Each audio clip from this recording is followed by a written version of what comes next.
세상에서 가장 작은 서점, 지혜의 서재에서 진행하는 책 낭독 프로그램 잠 못 이룬 그대에게 13번째 시간입니다. 한 주 동안 잘 지내셨죠? 잠 잘 주무셨나요?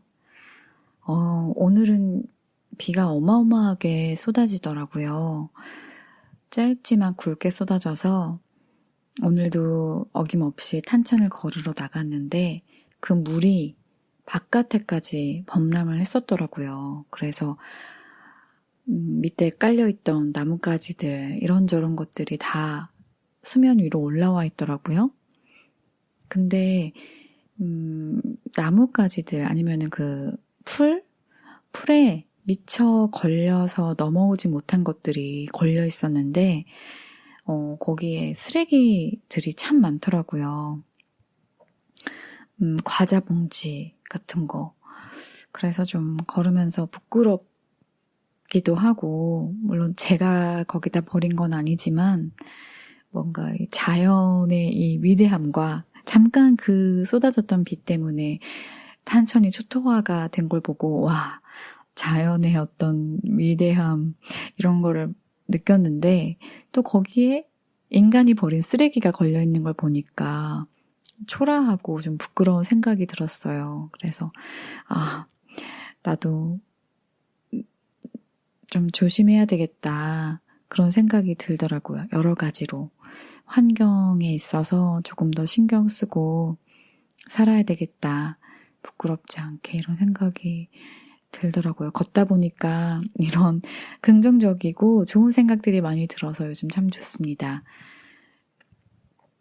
이제 본격적으로 여름이 시작된다고 저번 주에 말씀을 드렸는데 또 밤에는 어쨌든 아직도 좀 선선해요. 그래서 이상하다 싶은데 한국의 날씨가 약간 동남아 날씨랑 비슷해진 것 같다는 생각이 들었어요. 낮에는 좀 습하고 비가 갑자기 쏟아지다가 갑자기 멈추고 장마는 없어지고 그리고 밤에는 또 선선하고 열대야가 아직은 올 때가 아닌가요? 아무튼 본격적인 여름이라고 하기엔 뭔가 날씨가 이상해서 우산도 항상 이걸 챙겨야 되나 말아야 되나 고민이 되고 오늘도 점심 먹고 나가는데 비가 또 막 쏟아지더라고요. 우산을 안 가지고 나왔는데 그래서 막 뛰어서 갔는데 아무튼 이상한 여름이어서 더 잠 못 이루시는 분들이 많을 것 같다는 생각도 들었습니다. 그래서 오늘도 어김없이 여러분들을 재워드리러 제가 왔고요. 오늘 여러분들에게 또 읽어드릴 책은요.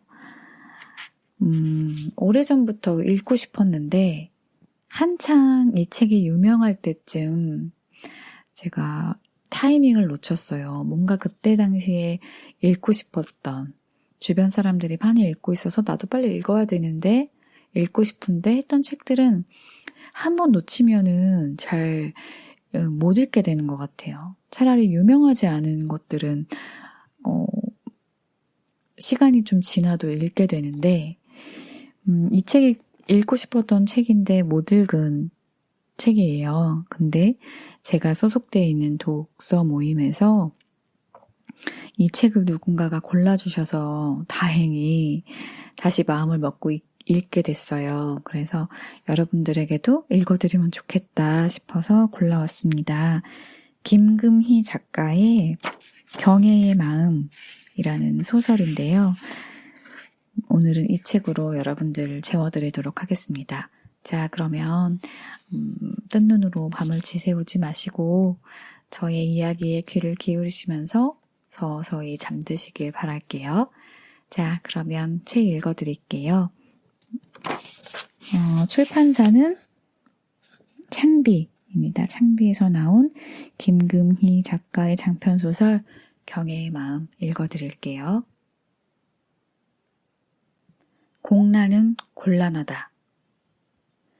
그의 차로 말할 것 같으면 그의 인생을 모두 보여준다고 할 수 있는데 일단 5사람이 탈 수 있지만 뒷좌석에 짐이 차 있고 조수석은 조수석대로 당장 필요한 자질구레한 소품들이 쌓여 있기 때문에 사실상 그 차는 오직 공상수 한 사람을 위한 차였다. 거기에는 회사를 10년째 다니는 셀러리맨답게 수많은 카탈로그가 있었다. 카탈로그는 크기가 다양했고 당연히 색, 종이의 종류와 페이지 수, 낡은 정도와 인쇄톤, 그리고 냄새가 달랐다. 그 냄새는 분명한 축적의 냄새. 오랜 시간 부식과 흡착이 이루어진 뒤에야 나는 종이 본연의 것이 날아가 주변 환경에 순응하고 그 결과 완전히 변화가 이루어진 냄새였다. 더 구체적으로 말하자면 상수가 아무렇게나 벗어놓은 재킷에서 나는 땀 냄새, 혼자 끼니를 때울 때 애용하는 편의점 도시락 냄새, 햄 냄새, 볶음 김치 냄새, 삭막한 인스턴트의 색에 한 줄기 위로 같은 샐러드 소스 냄새, 그리고 독특하게도 실 냄새였다.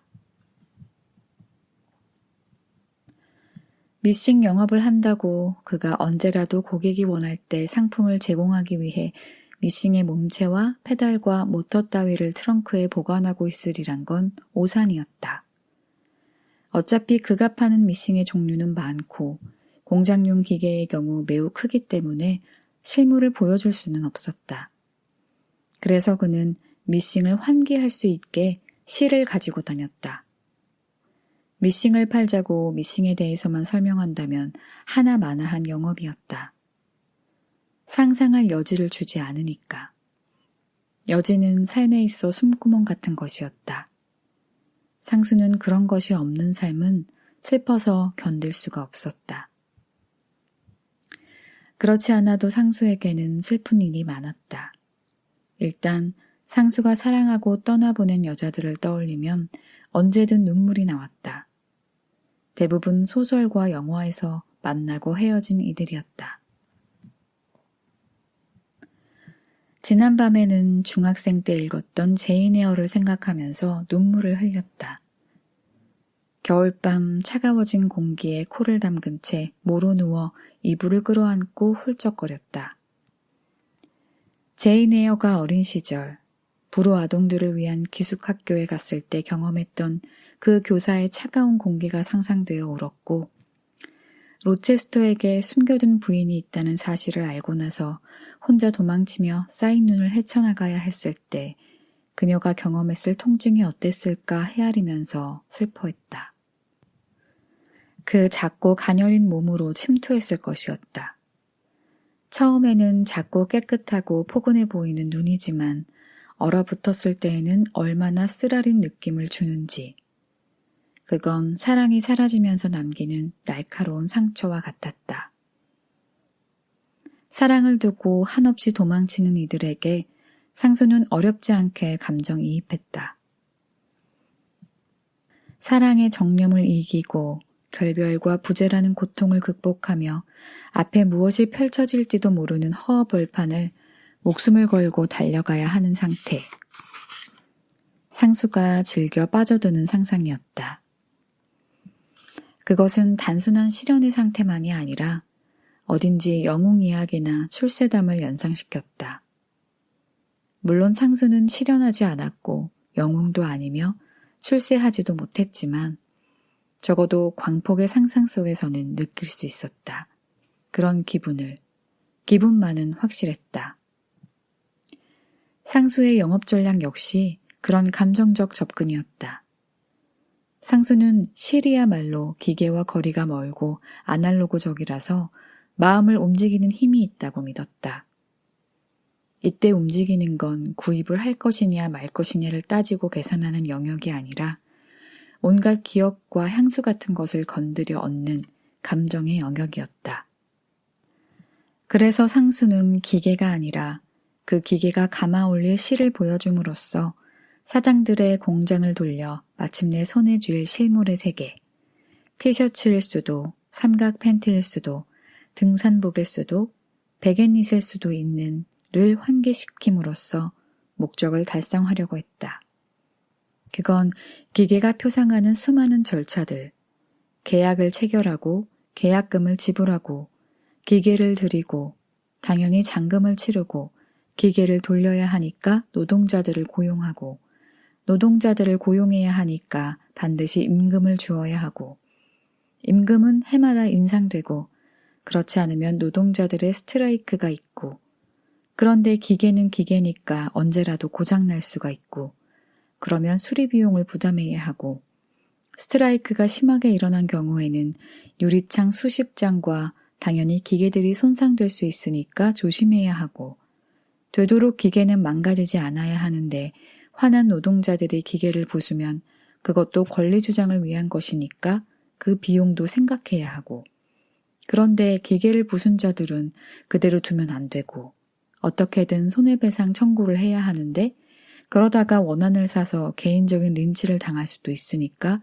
그럴 수는 없고, 아무튼 기계들을 지켜내기란 생각보다 쉽지 않을 수도 있고, 사업이라는 게 한순간에 어떻게 될지 모르니까 가족들을 지켜내지 못할 수도 있어서 사실상 다 물거품인데 기계를 들이는 일 따위는 하지 말고 그냥 부동산 투기나 할까? 이런 생각을 못하도록 하는 효과가 있다고 확신했다. 그 결과 상수는 다른 입사 동기와 달리 팀장으로 올라가지 못하고 팀장 대리라는 어색한 직함을 단 채 회사 생활을 하고 있었다. 이 회사에서 팀장 대리란 팀장은 팀장인데 팀원이 한 명도 없는 사람을 일컬었다. 1953년 휴전 직후 일본과 기술 합작을 통해 설립된 반도미싱은 오래된 회사답게 직제나 운영 시스템을 좀처럼 바꾸지 않는 보수적인 분위기였지만, 상수를 위해 팀장 대리라는 직함을 고안해내는 데는 간부들도 모처럼 융통성을 발휘했다. 승진 사유는 역설적이게도 상수의 극심한 감정 기복이었다. 발작적으로 터지는 눈물과 긴장과 불만이 일 때마다 시작되는 그 흐어억, 옹행우초키포키 하는 뜬모를 혼잣말이 해당 층의 사람들에게 불편을 주었으므로 나중에는 영업이사의 방을 줄여 상수의 독방을 만들어 주었다. 그리고 그 독방을 만들게 된 명분을 붙이기 위해서라도 상수에게는 불가피하게 승진이, 끈속기간에 따라 벨트 컨베이어처럼 차례가 돌아오는 승진이 필요했지만, 승진할 정도로 영업 성과가 있지는 않았으므로 팀장은 팀장이지만 대리라는 제한이 붙어야 했다. 간부들은 그런 회의를 하며 상수의 신입 시절에 대해 오래도록 잡담했다. 상수가 입사했던 2007년 말에 그때는 뭔가 나아가는 분위기였다고 기억했다. 건설회사 평직원에서 사장까지 올라가니까 시장이 되고 대통령이 된 그 불도저 같은 신화가 셀러리맨들의 심장을 뛰게 하던 때였다. 뭔가 한번 해볼 수 있을 듯한 분위기였다. 간부들은 그땐 상수도 어떤 희망과 신혈에 붙들린 채 밤잠도 자지 않고 미싱 카탈로그를 차에 싣고 방방곡곡을 다니더니만 지금은 가엾게 되었다고 의견을 나눴다. 상수의 자동차는 오래된 소형차이며 자가이기는 하지만 15평짜리 빌라에 산다. 결혼은커녕 연애라도 하는지 알 수 없고 동료인 김유정 팀장을 짝사랑하고 있었다. 상수의 그 짝사랑은 삭막한 사무실에 덩그러니 놓인 노란색 프리지어처럼 안쓰러운 정조의 애틋함을 띄었다. 하지만 그런 잡담들은 기만에 가까웠다. 그들이 상수의 상황을 고려해야 하는 이유는 그토록 연민해서가 아니라 상수의 부친이 국회의원을 지낸 정치인인데다 회장의 재수학원 동기였기 때문이었다. 쉽게 말해 낙하산인데 막상 입사하자 회장이 관심을 두지 않아서 끈이 다 떨어져 버린 낙하산이었다. 상수가 회사에서 문제를 일으킬 때마다 자를까 싶다가도 누구도 그런 결정은 못했다. 그렇다고 일개 영업부 직원의 거취를 회장에게 매번 상의할 만큼 머저리인 간부는 없어서 상수는 이렇게 저렇게 10년을 흘러오고 있었다. 일단 착륙은 했지만 발을 완전히 붙이지는 못하고 회사에 수상한 기운이 불어닥칠 때마다 그 몇 폭의 거추장스러운 낙하산을 펼쳤다 접었다 하면서. 상수는 자기만의 방식으로 열심히는 했지만 한국의 공장주들에게 별로 인기가 없었다. 심지어 거래처 사장들과 다투기까지 했다. 여자가 있는 술집에 가기를 거부한다든가 물품 계약서를 가라로 작성하는 융통성을 발휘하지 않는다든가 중간 관리자들에게 뒷돈을 챙겨주지 않는다든가 정치 얘기를 하다가 불화한다든가 했다.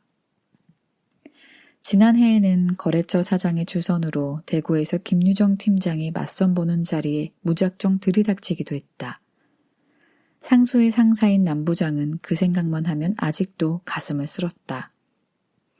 괜히 맞선 한번 주선했다가 기분만 잡친 거래처 사장이 공상수를 명예훼손으로 고소했기 때문이었다. 동료 직원의 맞선 현장을 급습해 생짜를 놓고 그 자리를 만든 거래처 사장에게 찾아가 욕설을 퍼부은 사건이라면 그 사장도 사장이지만 회사 명예도 얼마나 실추되는가. 게다가 상수는 그 자리에까지 두어 명의 목을 너끈히 조를 수 있을 것 같은 웬만한 구렁이만한 실타래를 가져가는 바람에 위협의 도구로 쓰려 했다는 의심까지 받았다. 그게 뭐라고 보조가방에 소중히 넣어갔어. 남부장은 그 일을 떠올릴 때마다 혀를 쭈쭈쭈 찼다. 그 대구 염천 더위에 양복에다가 륙색에다 실에다 카달로그에다 상심한 사랑에다 울분까지 챙겨들고. 상수가 그냥 그런 집 자식이 아니라 다 저물기는 했지만 국회의원까지 지낸 정치인 자식이라는 점을 자신이 강하게 어필하지 않았다면 일은 얼마나 커졌을지 모른다. 사실 상수의 새어머니가 손을 쓴 것이지만 그때 남부장은 상수의 가족과 처음으로 소통이라는 것을 해보았는데 그동안 은근히 깔보던 상수에 대해 좀 다른 느낌을 갖기는 했다. 새어머니의 목소리는 상당히 젊었고 자기가 필요할 때 전화를 걸고 원할 때 끊어버린다는 점에서 오랫동안 다른 사람을 부려본 태가 났다. 그래, 우리 애는 지금 어디 있는데요? 라고 묻다가도 골치 아프네, 시끄러워지겠네 하고 은근히 반말을 섞어 혼잣말을 하고 돈은 뭐 돈으로는 안 되겠지, 사장이라니까. 그렇게 상황을 판단하더니 내가 전화를 돌려볼 테니까 좀 기다려보세요 하더니 전화로 오직 전화로 오전 중 고소치하를 끌어냈다. 거래처 사장도 부장에게 그 새끼 어느 집 자식이냐고 전화를 물었다. 그래, 무슨 집인가 대체 공상순의 집안은. 얼마나 유복하고 위세 있으면 인맥은 얼마나 대단한가. 아니 그런 건 사실 상관없고 대체 회장과 얼마나 친한가. 일이 수습되고 부장은 김유정 팀장에게 휴가를 주었다.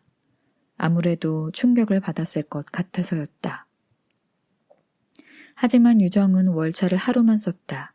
그리고 직접 거래처 사장을 찾아가 이런 일에도 불구하고 거래에는 이상이 없을 것임을 확인받고 왔다. 중국으로 이전하면서 반도미싱에서 적어도 8천만 원 상당의 기계를 구입한다는 내용이었다. 그 상황을 보고하면서 유정은 사실 공상수 씨는 뭐 한 게 없어요 라고 사실인지 덮어주려는 건지 모를 말을 했다. 그래도 곤란하지. 공상수 씨가 그러면. 김유정 팀장이 곤란하잖아. 곤란했죠 부장님. 당연히 곤란하죠. 사실 유정은 그렇게 곤란하지는 않았지만 장단을 맞추려다 보니 정말 곤란했던 것처럼 느껴졌다. 곤란하지 않았던 이유는 상수가 그럴 줄 알았기 때문이었다. 상수가 유정이 선을 본다는 사실을 알고 전날부터 전화하고 유정은 받지 않고 나중에는 그냥 휴대전화를 꺼버렸을 때 일은 이렇게 될 수밖에 없었는지도 몰랐다. 상수는 거래처와의 관계 때문에 유정이 어쩔 수 없이 선자리에 나가는 마음을 알고 있었고 그런 부당한 상황에서 유정을 구출하기 위해 나선 것이었다. 상수는 기본적으로 소심한 편이었지만 그러다가도 상황을 단숨에 해결하겠다는 허황하고 과장된 의지를 순식간에 불러일으켰다. 유정이 대구에서 맞선 본다는 사실은 회사의 누군가가 알려주었을 것이다. 회사 사람들은 상수가 자신들에게 위협이 되는 경쟁자라고 생각하지 않았지만 그렇다고 은근히 괴롭히고 싶은 마음까지 참아내는 것은 아니었다. 종종 치사한 방식으로 그의 불안과 공포를 건드렸다. 그런 악취미들을 보고 있으면 유정은 인간의 다양한 얼굴만큼이나 그 나쁨도 그라데이션으로 존재한다는 생각을 하곤 했다.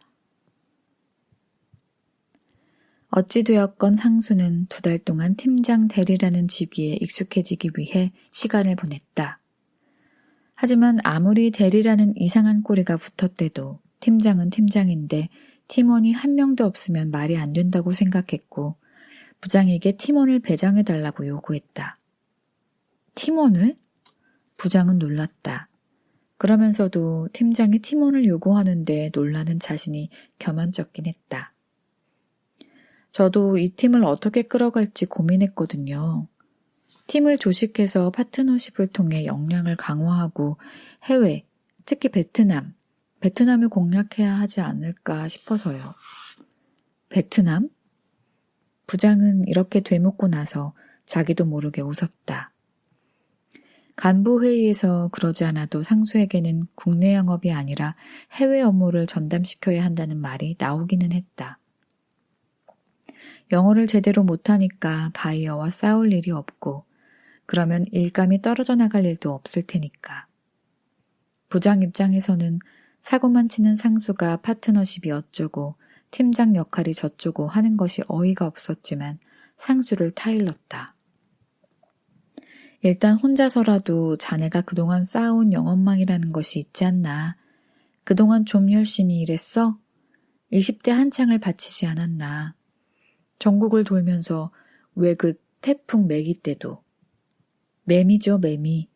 그래, 매미 때도 죽을 뻔했잖아, 부산 갔다가.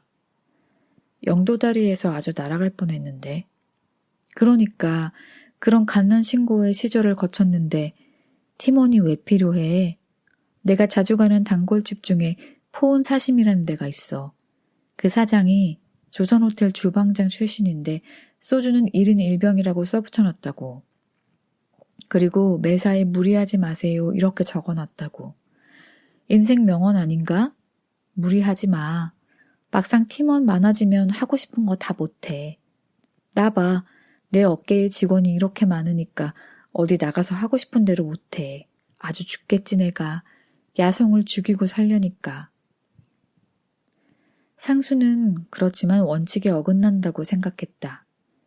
팀원이 없는 팀장이라니 말이 안 되는 공란 아닌가. 그 공란에 대한 생각은 며칠이 지나도 사라지지 않았다. 상수는 그래서 왜 팀원이 있어야 하는가에 대한 이런저런 계획서를 써서 부장을 찾아갔다. 그때마다 부장은 말을 빙빙 돌리면서 시원하게 답해주지 않았지만 상수는 물러서지 않았다.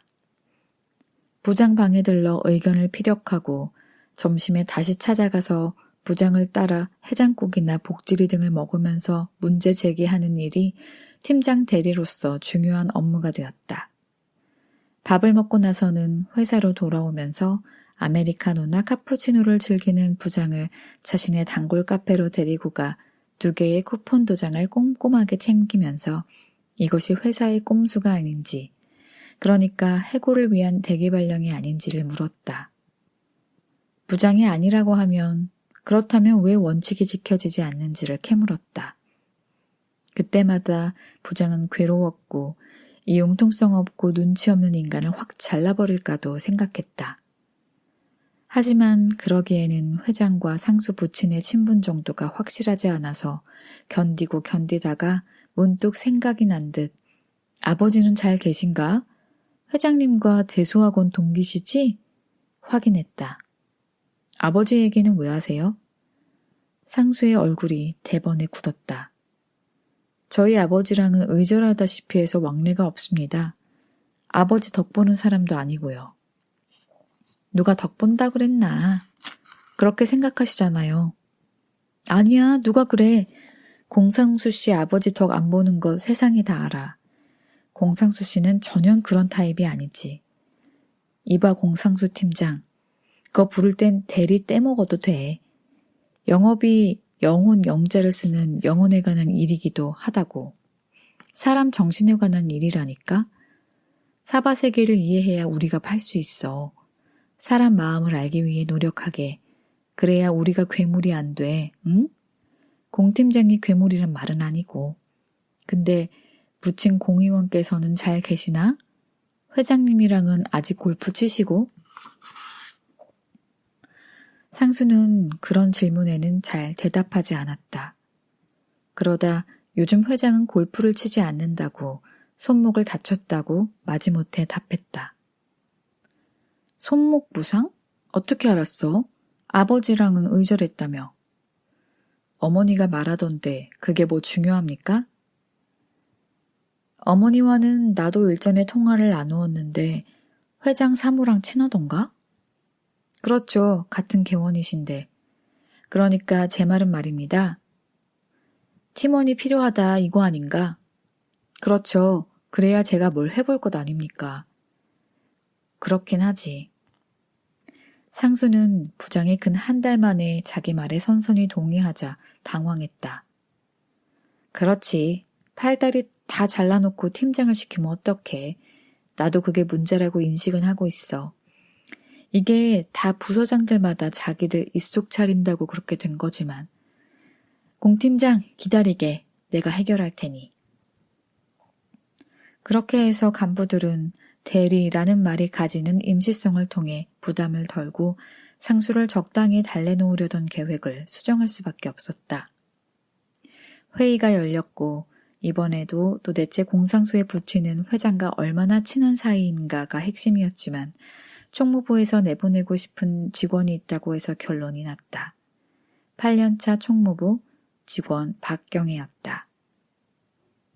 박경혜라는 이름을 듣자마자 간부들의 머릿속에는 몇몇 불편한 장면들이 떠올랐는데 공중한 키에 언제나 주머니에 손을 넣고 다니면서 마주치면 고개만 까딱 숙이고 간다든가 이중 주차를 해놓으면 그게 어떤 간부의 차라도 전화해 좀 빼주시죠 하고 끊는다든가 점심 식사 후에 산책을 하며 계속 줄담배를 피운다든가 하는 점들이었다. 그리고 몇 해 전인가 구조조정으로 부서 이동과 해고가 있었을 때 농성대에 끼어서 간부들을 꽤 오래 귀찮게 했던 기억. 아직도 그 직원이 남아있느냐고 묻는 간부도 있었다.